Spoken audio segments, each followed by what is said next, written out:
Bodoland people's फ्रन्टनिबो दैदेनगिरि हाग्रामा महिलारि सारनिसिम आरो साथाम एमएलए आदा रबिराम नार्जारी आरो दिनैनि गुबै टपिकआनो जाहैबाय जोंहा इउपिपिएलनि गेदेर खहा जानो थांगासिनो आरो बै इउपिपिएलनि दैदेनगिरि राजु नार्जारिया दिनै इउपिपिएलखौ नागारनानै बिपिएफआव जगदान जागोन नामा आरो जोंहा राजु नार्जारिया मा बाथ्रा फोरमायदों बे भिडिअनि गेजेरजों नुनो मोनगोन। थारैनो इउपिपिएलखौ बयबो रायजो राजाफ्रा मोजां मोनमारला नामा? इउपिपिएलआ जिर' जानो थांगासिनो नामा?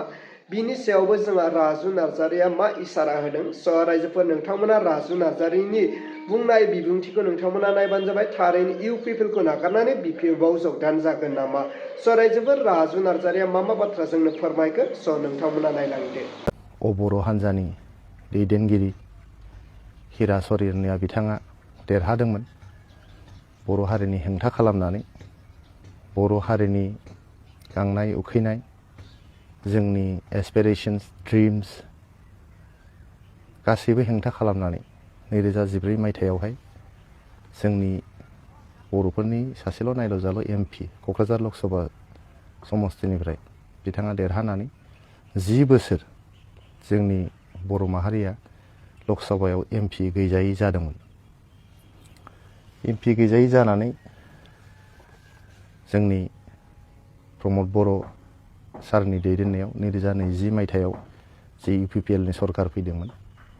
सरकार फैनायनि उनाव बिथाङा जोबोद नाजाथाबदोंमोन गावनि दैदेनगिरि लोगोफोरखौ लानानै उरखाव गोरा ब्रह्म सार, रोनगोरा नार्जारी सार, गबिन्द बसुमतारी सार गासैबो मावथिफोरखौ लोगो लानानै बिथांमोना जोंनि लकसभानि एमपिखौ बोरै उद्धार खालामफिननो जे जिनिसखौ जोङो 10 बोसोर सिगां खोमादोंमोन बेखौ जोबोद नाजाथाबदोंमोन।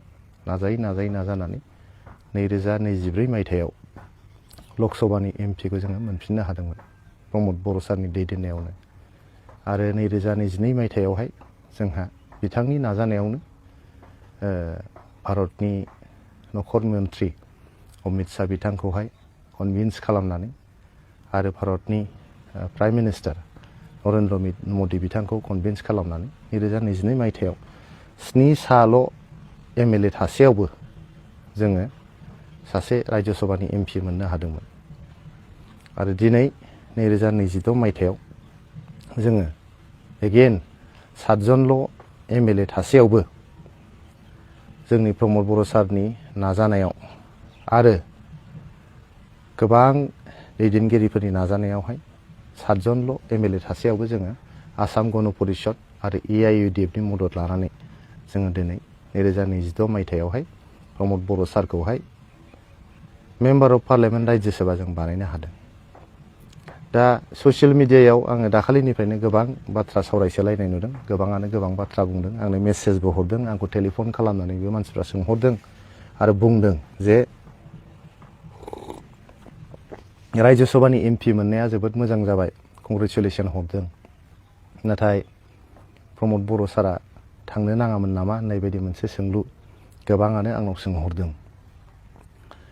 दा जों हानजानि गेजेराव जों सावरायदों, दैदेनगिरिफोरनि गेजेराव गोबां लानिजों सावरायदों, गोबां खेब सावरायदों, गोबां जायगायाव सावरायनानै जों मोनसे थांखियाव फैदों जे जोंहा बिटिआर सुक्तिया 2020 मायथाइनि 27 जानुवारियाव जादोंमोन। बिटिआर सुक्तिनि जाय लिड सिगनेटारि, जाय बिटिआर सुक्तिखौ दैदेनदोंमोन, बे बिथाङानो जाहैबाय प्रमद बर'। दा गोबां सुक्तिफ्राव मा जायो, बयबो जायफोर सुक्तिनि प्रसेसजों इनभल्भ जादों बिथांमोना मिथियो। जायफोर बिएसि सुक्तिजों जड़ित जादों बिथांमोना मिथियो। जायफोर बिटिसि सुक्तिनि प्रसेसजों जड़ित जादों इनसाइड आउटसाइड बिथांमोना मिथियो। आरो बिटिआर सुक्तिजों जायफोर जड़ित जादों बिथांमोना मिथियो जे माखासे जाहैबाय रिटेन कमिटमेन्ट थायो आरो माखासे आनरिटेन कमिटमेन्टफोर थायो। गासैबो कमिटमेन्टखौहाय सुक्तिनि जे दफा बे दफाफोराव लिरजोबनो हाया। आरो सुक्तिखौ मा सावरायनायनि गेजेरजों, मा रादायनि गेजेरजों, मा थांखि लानानै सुक्तिखौ खालामनाय जायामोन, जायफोर लिड सिगनेटारि, जायफोर लिडारशिप होदों बिथांमोनासो मिथियो। दा जिहेतु बिटिआर सुक्तिखौ प्रमद बर' सारानो दैदेननानै गासिबो एनडिएफबिनि मोनब्रै फेक्सन, इउबिपिअ, दुलाराय बर' फरायसा आफाद बयखौबो लानानै बे सुक्तिखौ खालामदों। गतिके दिनै बे सुक्तिखौ 100% इमप्लिमेन्टेसननि थाखाय माखासे खामानि जे मावबावनांगौ दं दिल्लीयाव, दिसपुराव। दा प्रमद बर' सारा थाङोबासो बे खामानिफोरखौ मावनो हागोन। बिथाङा नखर मन्थ्रिजों मा मा रायलायामोन, बिथाङा प्राइम मिनिस्टारजों मा मा रायलायामोन, मा आनरिटेन कमिटमेन्ट बिथांमोना दङमोन, दिनै प्रमद बर' सारासो बेखौ मिथिनो हायो।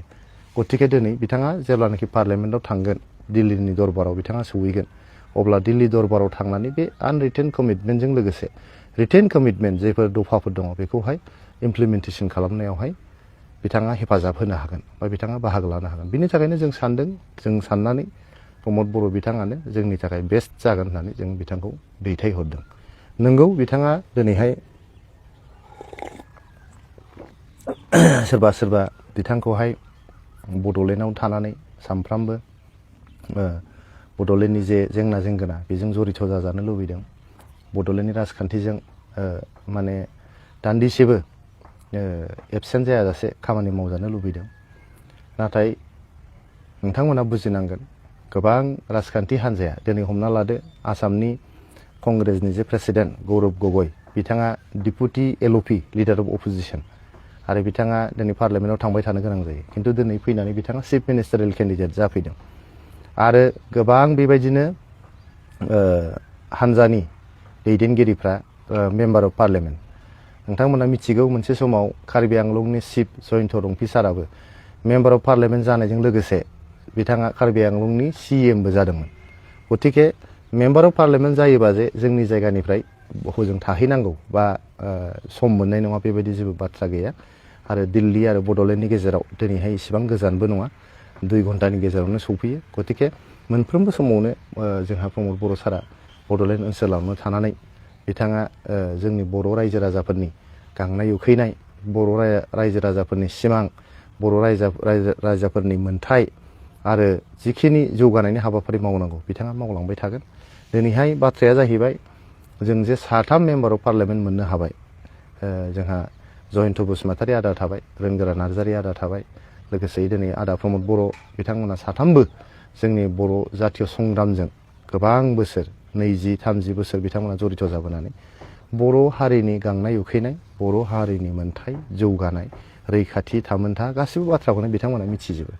दा 3जों गोख्रों भाबै दिनै पार्लियामेन्टआव जुदि नांनानै बिथांमोना खामानिफोरखौ मावनानै लाबोनो हायोबा, गिबि एजेन्डायानो जोंहा दिनै बिटिआर सुक्तिनि उनाव बिटिआर सुक्तिनि जेरैबायदि कमिटमेन्ट दङमोन, गोबां कमिटमेन्टआनो मावफुंजालांबाय। जेरै जोंहा बड' कसारि वेलफेयार अट'नमास काउन्सिल खालामनायमोन, दिनै बे BKWSआबो जानानै थांबाय।